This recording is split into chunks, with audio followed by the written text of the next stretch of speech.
L'école Ubuntu Pathways a été fondée il y a 24 ans dans la ville de Gbera, en Afrique du Sud, pour offrir aux enfants issus de milieux difficiles une opportunité de réussir à l'école et dans la vie.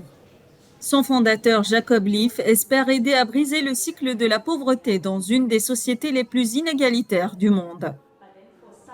Chez Ubuntu, nous avons un modèle du berceau à la carrière. Nous commençons avec des mères séropositives. Et je suis fière de dire que nous avons un record de réussite à 100% en donnant naissance à des bébés séronégatifs. Nous commençons avec la mère. Ensuite, nous nous occupons de l'enfant dans ce que nous appelons notre premier programme de 1000 jours. De là, ils entrent dans notre école primaire, puis notre lycée. À 15-16 ans, nous les divisons en deux filières, soit la formation professionnelle ou l'université. L'objectif final, c'est d'avoir un revenu stable et être un bon citoyen.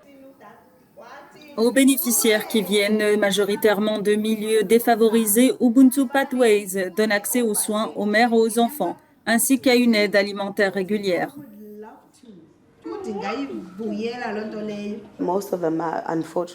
La plupart d'entre eux viennent de milieux défavorisés et la plupart des parents ne travaillent pas. Ils sont dépendants des aides sociales. Alors chez nous, ils ont la possibilité d'avoir des colis alimentaires à la fin de chaque mois. Ils fréquentent également notre clinique. Ici, nous essayons de couvrir tous les besoins de l'enfant et de son entourage.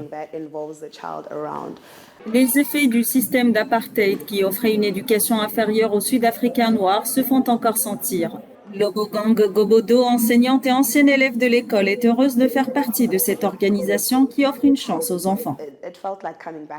J'avais l'impression de revenir à la maison quand j'ai trouvé un emploi ici. Aujourd'hui, c'est une opportunité pour moi de donner aux enfants ce qu'ils méritent. C'est une façon de rendre à la communauté. Ubuntu Pathways, qui pourrait facilement être confondu avec une école sud-africaine coûteuse et gratuite. Son budget annuel est de 7 millions de dollars. Il est financé par des philanthropes et des entreprises locales. Seuls les enfants vivant dans un rayon de 7 km y sont admis.